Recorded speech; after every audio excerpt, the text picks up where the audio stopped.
بسم اللہ الرحمن الرحیم۔ 10ویں سپارے کے آغاز میں مال غنیمت یعنی وہ مال جو کافروں سے لڑائی کے بعد حاصل ہو، اس کے مصارف بیان کیے گئے کہ یہ مال کہاں اور کیسے استعمال ہوگا۔ قرآن بتا رہا ہے کہ جو مال کافروں سے لڑائی کے بعد حاصل ہوتا ہے یہ حلال پاکیزہ مال ہے، اللہ کی طرف سے مسلمانوں کو عطیہ ملا ہے۔ ان میں سے 4 حصے مجاہدین کے ہوں گے جنہوں نے لڑائی کی اور فتح حاصل کی، 5واں حصہ خالص اللہ کی ملکیت ہے، یہ اللہ تعالی کی طرف سے نبی کریم صلی اللہ علیہ وسلم اور اللہ کے نبی کے قرابت داروں پر، پھر یتیموں، مسکینوں اور مسافروں کو دیا جائے گا۔ آج کے زمانے میں یہ بقیہ مصارف ہیں، یتیم، مسکین، مسافر۔ ظاہر ہے حضور کریم صلی اللہ علیہ وسلم کی ذات اقدس اب نہیں، اسی طرح آپ کے رشتہ داروں کو دین کے ساتھ حضور صلی اللہ علیہ وسلم کے ساتھ نصرت کی وجہ سے دیا جاتا تھا، جو اب نہیں رہا۔ پھر قرآن نے غزوہ بدر کا نقشہ کھینچا ہے۔ یہ پہلی جنگ ہے جس میں مشرکین مکہ اور کفار کی کمر ٹوٹ گئی، مسلمانوں کی فتح پانے کا کوئی امکان نہیں تھا، اس کے باوجود اللہ کی غیبی قوت شامل حال ہوئی اور مسلمان اس جنگ میں چھا گئے۔ اس کے بعد میدانی جنگ میں اللہ کی مدد حاصل کرنے کے لیے 6 چیزوں کا تذکرہ ہے، 6 چیزوں پر یہ مشتمل نسخہ ہے۔ پہلی بات فرمایا فَاثْبُتُوا، میدان جنگ میں ڈٹنا ہے، کافروں کو دیکھ کر بھاگنا نہیں ہے۔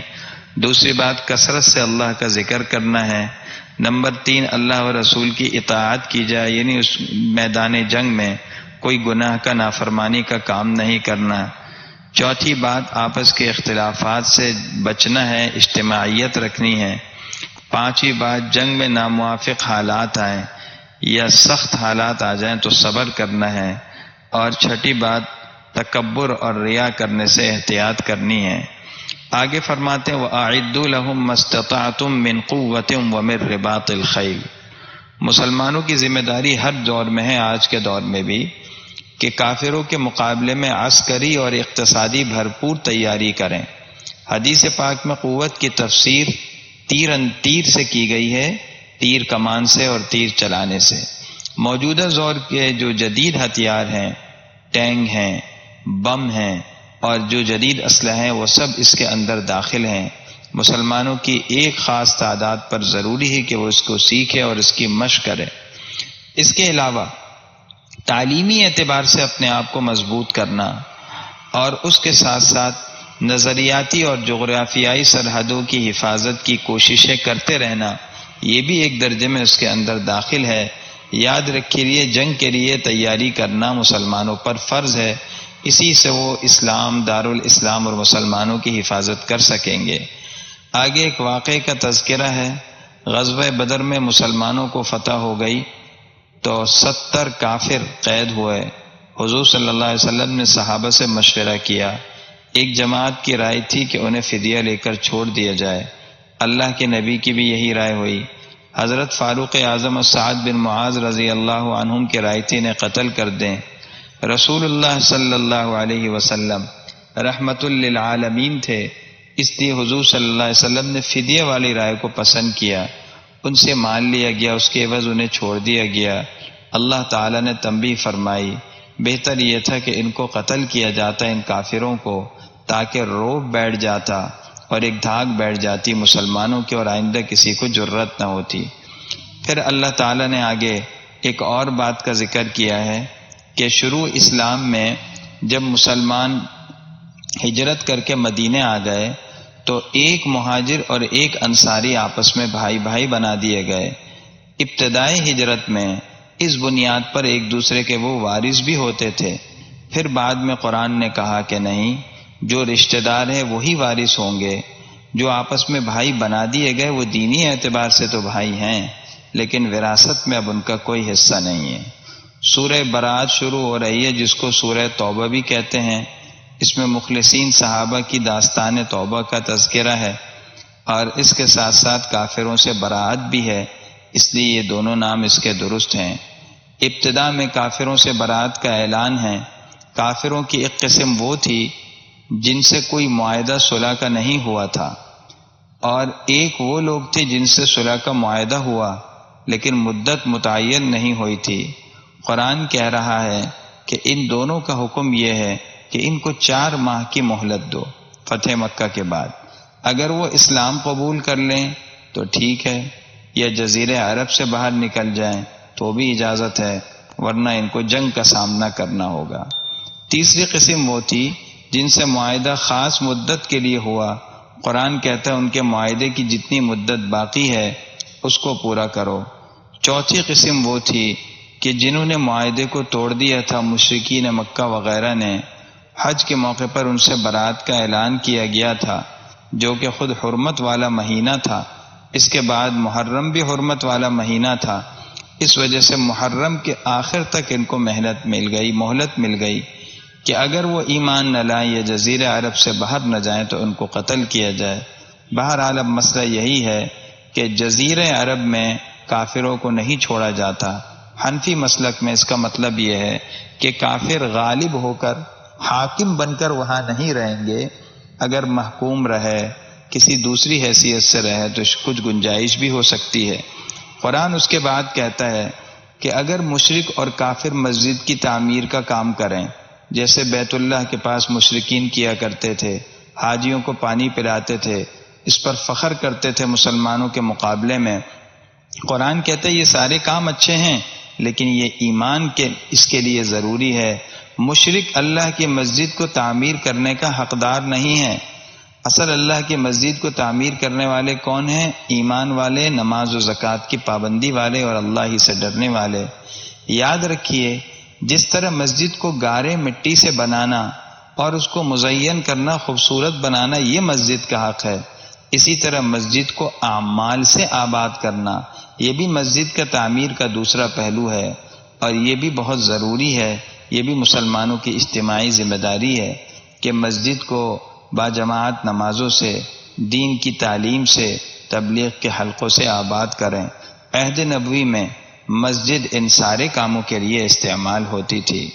آگے اللہ تعالی نے ایک تنبیہ فرمائی ہے تمام مسلمانوں کو کہ اگر تمہارے رشتہ دار، تمہارے بھائی، باپ، بیٹے، تمہارا مال، تمہاری تجارت، تمہاری یہ سرگرمیاں اور تمہاری برادری تمہیں اللہ و رسول اور جہاد سے زیادہ پسند ہے تو پھر اللہ کے عذاب کا انتظار کرنا ہوگا۔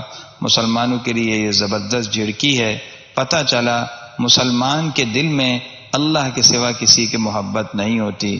ان چیزوں سے تعلقات بنانے اپنی جگہ ہیں، لیکن جب اللہ کا حکم آئے گا تو ہم اللہ کے حکم کو سامنے رکھیں گے، چاہے ساری برادری ناراض ہو اور چاہے رشتہ دار روٹ جائیں، اللہ کا حکم پہلے ہے۔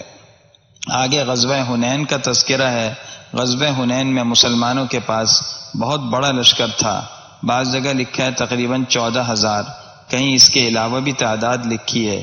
کسی صحابی کی زبان سے نکل گیا کہ آج ہم تعداد کم ہونے کی وجہ سے مغلوب نہیں ہو سکتے، شکست نہیں کھا سکتے، اس لیے کہ تعداد بہت زیادہ ہے۔ اللہ کو یہ بات پسند نہیں آئی۔ مسلمان کو تو اللہ پر نظر رکھنی چاہیے۔ چنانچہ ایک دم تیر اندازی شروع ہوئی، مسلمانوں کے پاؤں اکھڑ گئے۔ حضور صلی اللہ علیہ وسلم چند صحابہ کے ساتھ ثابت قدم رہے، پھر آواز لگائی گئی، صحابہ واپس پلٹے، مسلمانوں کو فتح ہو گئی۔ تو ان آیات میں پیغام دیا گیا، کبھی اپنی کثرت اور طاقت پر نظر نہ کرنا، اللہ کی ذات پر بھروسہ کرنا۔ اس جنگ میں اللہ نے سکینہ اتارا تھا، مسلمانوں کی مدد ہوئی۔ سکینہ ہر دور میں اللہ کے نیک بندوں پر اترتا ہے۔ علماء نے کہا یہ اللہ کی مخلوق ہے، جس کے ساتھ فرشتے بھی ہوتے ہیں، اللہ کی رحمت بھی ہوتی ہے، اور دل میں ایک اطمینان اور سکون کی کیفیت آ جاتی ہے۔ پھر قرآن کہہ رہا ہے کہ کافروں سے جزیہ لینا ہوگا۔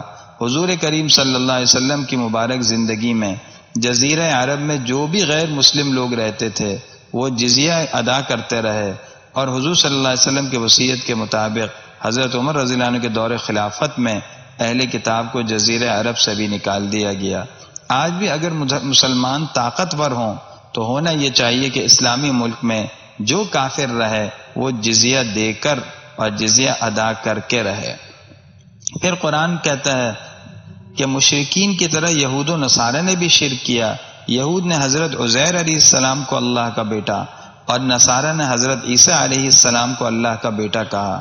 پھر بتایا کہ اہل کتاب کے جو دینی پیشوا تھے، جو ان کے راہب تھے اور جو ان کے علماء مقتدا تھے، وہ لوگوں کا مال ناحق کھاتے تھے، شریعت میں تحریفیں کرتے تھے، غلط مسئلے بتاتے تھے، غلط ان کو رہنمائی کرتے تھے اور اس کی رقم لیا کرتے تھے۔ ایسے لوگوں کے لیے دردناک عذاب ہے۔ اسی طرح جو لوگ سونا چاندی جمع کرتے ہیں، مال خرچ نہیں کرتے، صرف بینکوں میں مال جمع کرتے ہیں، قرآن کہتا ہے فبشرہم بعذاب علیم، ان کے لیے دردناک عذاب کی بشارت ہے۔ وہ کیا عذاب ہے؟ قیامت کے دن یہی مال جو انہیں دنیا میں جمع کیا تھا، آنکھ کا انگارہ بنا کر اس سے ان کی پشت کو، ان کے چہرے کو، ان کے پہلوؤں کو داغا جائے گا اور کہا جائے گا جو مال تم نے سینچ کر رکھا تھا یہی وہ مال ہے، اس کا مزہ چکھو۔ اس کے بعد حکم ہے جہاد کے لیے نکلنے کا۔ آگے کی تقریباً آیات اگلا جو سپارے کا اگلا آدھا حصہ ہے اخیر کا، اور اس سے اگلے سپارے کے شروع کا ایک پاؤ حصہ، اس سب میں غزوہ تبوک کی طرف اشارہ ہے۔ یہ ایک بہت بڑا غزوہ ہوا تھا۔ 30,000 صحابہ کے ساتھ حضور صلی اللہ علیہ وسلم نے رومی سلطنت کی طرف پیش قدمی کی اور جو ہے اس کی طرف آپ روانہ ہوئے تھے رومیوں سے مقابلے کے لیے۔ مسلمانوں پر یہ بڑی سخت آزمائش تھی، سخت گرمی بھی تھی، تقریباً 800 میل کا سفر تھا، ساز و سامان بہت کم تھا، دوسری طرف سپر پاور، لیکن اللہ تعالیٰ کی طرف سے کافروں پر روب آیا، وہ بھاگ گئے۔ منافقین قسمیں کھا کر ہیلے بہانے کرنے لگے اور اس جنگ میں نہیں گئے تھے، تو ان آیات میں اس کا تذکرہ ہے۔ چند مسلمان باوجود عذر نہ ہونے کے ایک ان سے بشری لغزش ہوئی نہیں جا سکے، لیکن انہوں نے بعد میں توبہ قبول کر لی۔ قرآن آگے ایک واقعہ ذکر کر رہا ہے غار ثور کا۔ 3 دن تک حضور صلی اللہ علیہ وسلم ہجرت کے موقع پر غار ثور میں روپوش رہے۔ جب غار کے منہ پر یہ کھوج لگانے والے پہنچے، حضرت صدیق رضی اللہ عنہ پر گھبراہٹ طاری ہوئی۔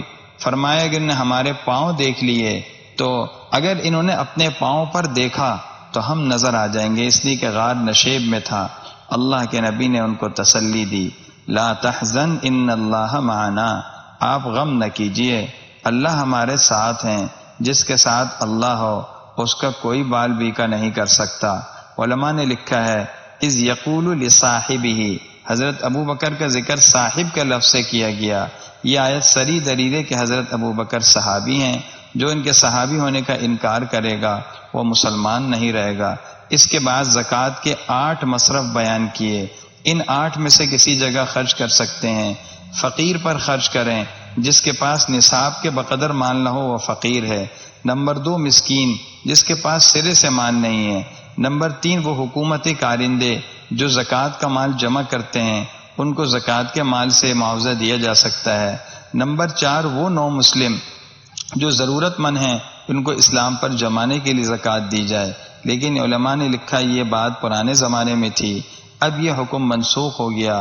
اب جو مسلمان ہیں اسی کو زکوٰۃ دی جائے، غیر مسلم کو نہیں دی جائے گی۔ ہاں مسلمان اگر کمزور ہے اسلام میں، اسے جمانے کے لیے دی جا سکتی ہے۔ نمبر 5 وہ غلام جس کو اس کا مالک کہے تم مجھے اتنے پیسے دو میں آزاد کروں گا، اس غلام کو زکوٰۃ دے سکتے ہیں تاکہ وہ آزاد ہو۔ نمبر 6 مقروض ہے ایک آدمی، اس کو قرض سے نجات دینے کے لیے زکوٰۃ دی جائے۔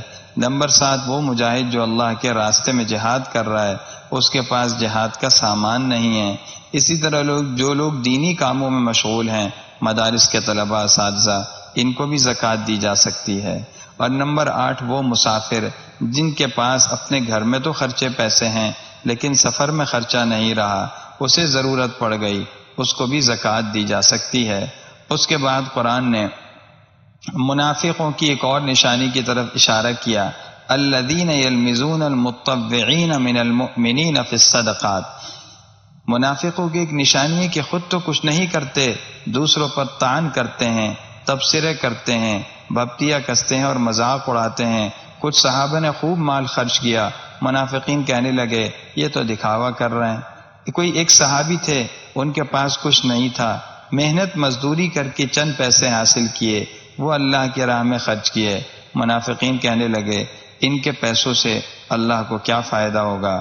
اللہ نے کہا ان کا کام صرف کیڑے نکالنا، تبصرے کرنا ہے۔ سخر اللہ منہم ولہم عذاب علیم، اللہ ان سے ٹھٹا کریں گے قیامت میں، ان سے مذاق کریں گے جو اللہ کی شان کے لائق، ان کے لیے دردناک عذاب ہے۔